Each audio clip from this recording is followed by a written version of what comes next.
The commission's responsibility was to find the facts. When the independent commission released its final report on the Lewiston mass shooting last August, it included dozens of pages detailing what led up to the tragedy and how law enforcement responded. But what it didn't include was formal recommendations. That was a decision to be made by the governor and the attorney general, and we weren't charged with that responsibility. But a draft of that report obtained by the I-Team shows the commission originally planned to outline 15 recommendations, including better communication among law enforcement, more training on Maine's yellow flag law, and improving coordination between first responders and the deaf community during emergencies. These recommendations ultimately weren't in the final report.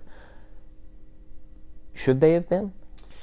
I don't think so, because the commission should have focused on what it and only it could do, which is to get to the facts, what happened and why. Josh Filler, a Homeland Security expert, says the draft recommendations weren't groundbreaking, calling them common sense measures emergency officials were already discussing before the final report was released. I was not surprised by what I saw, and I agreed with virtually all of it. Because if we're not learning from this, everyone's failed. Colonel William Ross with the Maine State Police says since the tragedy, they completed their own after-action review, which had some similar recommendations.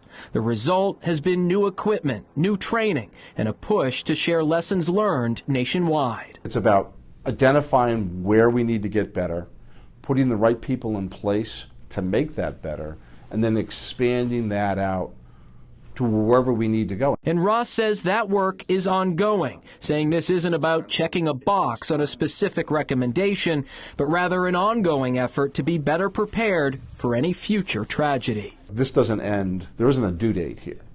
You can come back 5 years from now, and hopefully I will be talking for 3 hours of we've continually grown with this. The Maine State Police says while many of those changes are already underway, others will depend on funding. They're waiting on the current budget process to determine whether additional training, staffing, and equipment upgrades can move forward.